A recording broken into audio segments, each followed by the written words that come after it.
Hi everybody, welcome to week 2 of our English 3020 online course. Whew, we made it. We made it through the first week, everybody. Is everybody in one piece? Yes, I am. I hope you are too. This week, I've got a lot to talk about with you in this video. First of all, I want to go over some stuff from last week and especially talk about the reading discussions, which were really overall awesome. You guys just utterly, totally rock. Then I want to look at our week. We have a busy week. Hopefully it's not too scary. It should be doable. But I do want to talk about all of the assignments that we've got coming down the pipe and the videos, the readings, etc. And then at the end of this video, I will take some time to do a little bit of light housekeeping. More than I do in my actual house. So sit tight. I am going to just take a second to talk about those reading discussions. I've had some really awesome questions from a lot of you. Everything from the logistics of getting in touch with your group members, which good job. It looks like everybody has been able to contact their groups. Everybody's set up reading schedules more or less formally, but they're there. And y'all got going on your first discussions. Not one single group didn't do the discussions. So that's fantastic. I'm really proud of you guys. And for the most part, I have to say, these discussions are looking awesome. I just took a minute to read through all of the group threads, and leaders, you're doing a great job posting really thoughtful questions. And group members, oh my goodness, you are doing a great job responding to those questions really thoroughly. I'm seeing like thoughtful, full-on paragraphs being generated in response to the group leaders' questions. And I'm seeing really thoughtful questioning, clarifying, all of those fluid discussion moves kind of jumping off of what folks are posting. So I just have to say, I'm really proud. I'm really excited for the work that you guys are doing in these reading discussions. And just to recall, remember, or maybe clarify, because maybe I didn't say this out loud in last week's video, the purpose of these discussions is for you guys to be able to interact about the readings. So this is the place where not only am I looking for you to engage seriously with the content of the readings, and I can totally see that, especially for those folks who have been posting these really thoughtful, solid paragraphs. That is really important, but also just as important is being able to address each other's questions or clarify ideas. I mean, everybody's been really lovely and super positive to each other, and that's good. We need to keep doing that. But we can also pose questions of the readings. Some of you even started to do that and say things like, yeah, I didn't really get this part. That's beautiful. And then your group members can come in and say, well, here's what I thought it meant. And that is where we really can start to get the meat of the discussion as an assignment. Because if I just wanted to see how well you could comprehend the readings, it might be easier to just have you write a summary, right? But what I want is for us to be able to benefit from each other in much the same way that we would if we were in a face-to-face classroom. We could all be having a discussion about the readings, right? We could be posing questions. I might be asking questions. People might be saying what they thought about a particular reading, and then other people might be jumping off of that and saying, oh yeah, and that made me think of yada yada.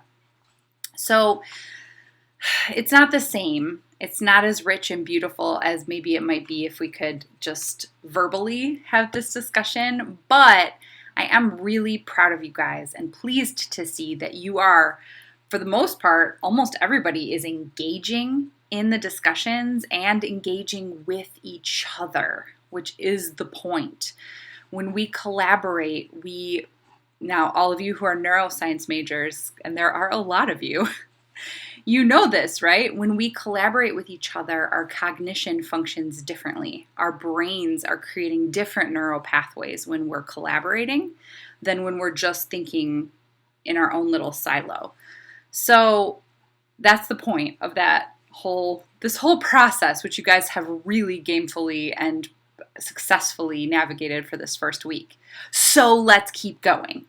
We're going to keep having these discussions, and hopefully as you guys get to know each other as a group, your comfort level and your ability to kind of flow together in discussion will even just keep increasing, and that's going to be really exciting and fun. So that's that. Now, another thing I wanted to say before I flip over to our Canvas view is that a lot of you guys were making really good connections, especially between Adler-Kasner and EB. And one of the things that kind of came up in a couple of the discussions was, EB talks about how service learning can be bad, right? And I don't think that is intended to mean that it is a bad thing on its face, but I think the point that many of you picked up on is that done incorrectly, done with a lack of awareness, or done for the motivations only of the goals of the student learner. So that's like us, Wayne State folks, who are taking a class called the service learning class that also reaches out into the community. If we got too focused on our own goals, right? Somebody said something about it would look really great on a application for grad school. And it does. But if that's our only goal, if we're only tunnel visioned on what's in it for us, then it can be more destructive to the actual community that we are trying to help, right? And I think we all know that intuitively, right? Selfish actions, even if they're altruistic, if they come from selfish motivations, they can be less helpful or even harmful, right?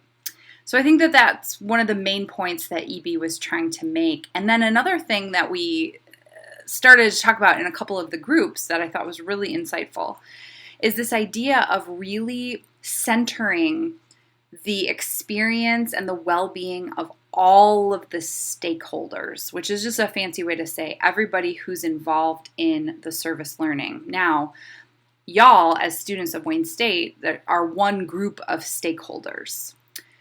And Beth Kraft, who we're going to talk to next week, as the manager of the tutoring program, she's another kind of stakeholder. She is a person who is working in this organization.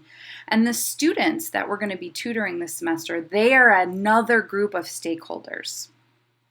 And it's really important to center everybody's experience and quote unquote satisfaction beyond just our own, right? We could go in and have a great semester and feel a lot of feelings and meet some great kids and, do some tutoring or whatever, and then leave feeling pretty good about ourselves. But if we don't approach it appropriately, and if we go in only thinking about ourselves, we could do more harm than good, right? My friend who's a therapist out in Chicago, she talks about, and those of you who are going into psychiatry or psychology might already be familiar with this.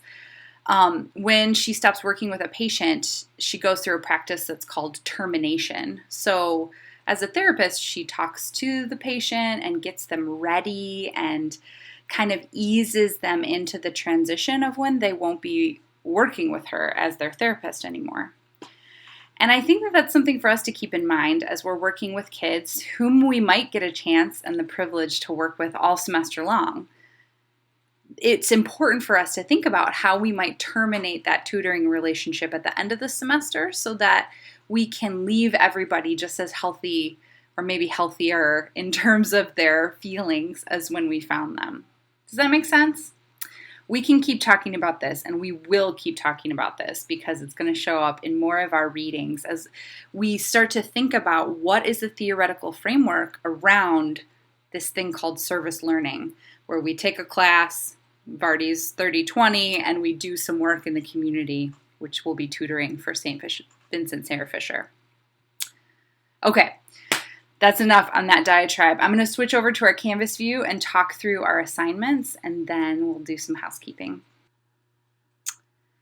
Okay, so here we are, week 2.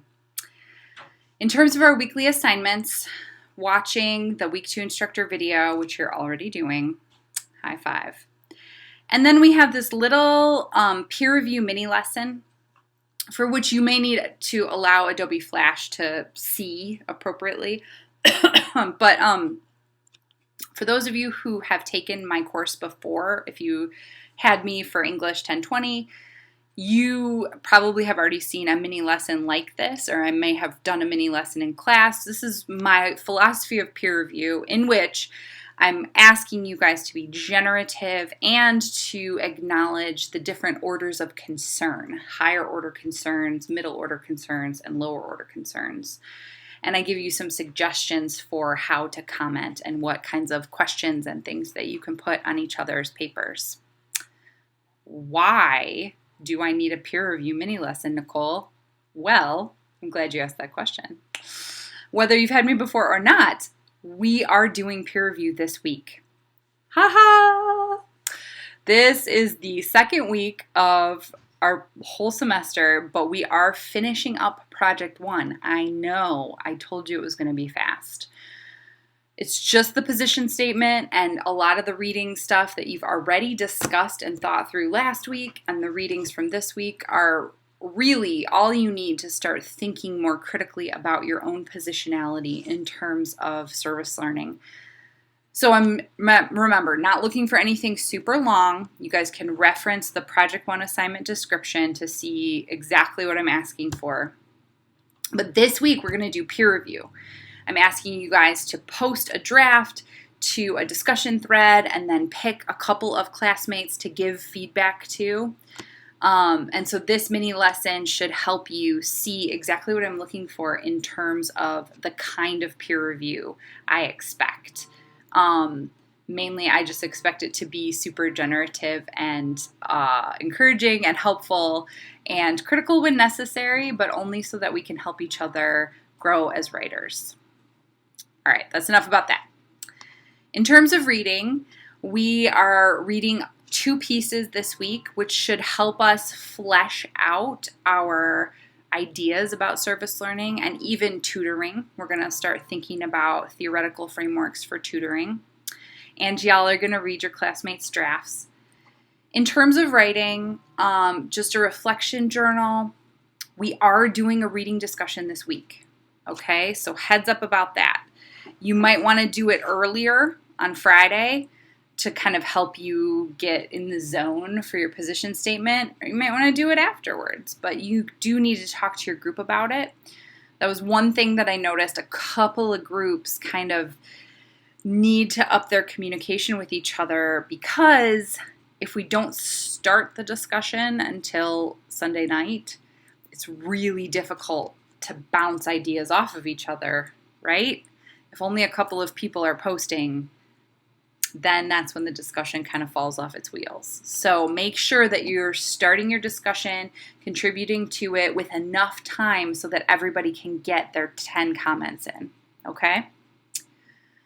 You want to do your peer review comments, and then we're going to turn in Project 1. So your week should sort of look more or less like this. You know, again, this is a suggested schedule, but by Wednesday, you want to have watched this video, done at least your first reading and your reflection journal, so that towards the end of the week, before you really hit the weekend, you can have watched the peer review mini lesson if you need it, finished your readings, started on that discussion, so that you have some time to really finish up that position statement, get some peer review comments, right? So you have 2 discussions this week. Your reading discussion and your peer review discussion. So it's a lot, but we're just going to be working together a lot this week. And then finally, you want to be finishing up your Project 1. Remember, it's just a couple of pages, a position statement about your service learning. Feel free to shoot me an email if you have questions about that. Okay, so I'm going to head back to the home page just to kind of show you what this looks like in our modules. So here we are. We were just looking at the Week 2 overview. Here are the 2 readings posted right here. They're also linked within the overview. your reading discussion, your reflection journal. This right here, Project 1 draft feedback, is the discussion thread where you'll do peer review. And then this is where you'll post your final draft of your position statement. Whew, it's a lot going on. I told you we had a lot to talk about, but I think we did it. I'm going to head back to the full view so that I can talk through a few housekeeping things with you, and then we'll close out this video. All right, so housekeeping thing number 1. We have an orientation date scheduled with Beth Kraft, our amazing liaison at St. Vincent Sarah Fisher. We will be meeting with Beth via Zoom next week, Monday, September 14th, from 4 to 5. I'll post an announcement to remind us about this a little bit later on in the week, but I wanted to make sure that I said it in this video so that you can hear it as well as see it. This meeting will happen via Zoom, and I'll send that Zoom link when I announce the reminder later this week. Additionally, if you just started freaking out a tiny bit because for whatever reason, maybe you can't make it next Monday from 4 to 5, I will be recording the Zoom meeting, so you'll be able to view it asynchronously. The only problem with that is that you wouldn't be able to ask Beth any questions in real time, but we will get the instructions from Beth about how to get you guys all set up for your tutoring this semester.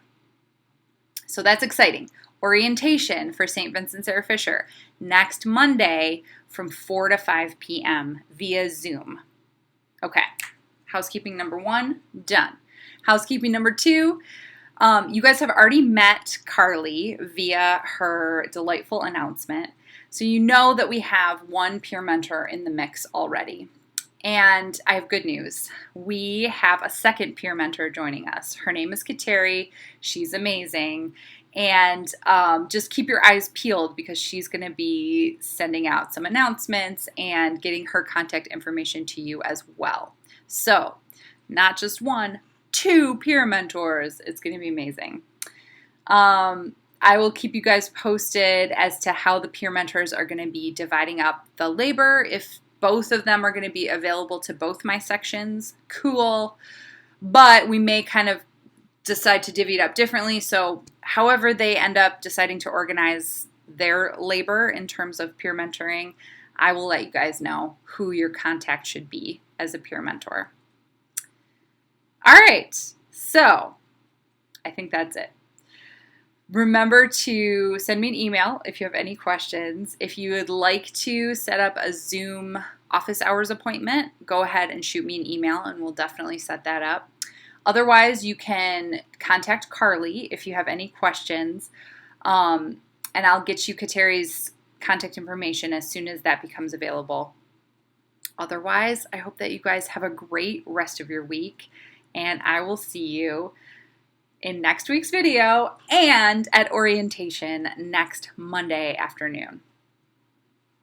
Bye, everybody.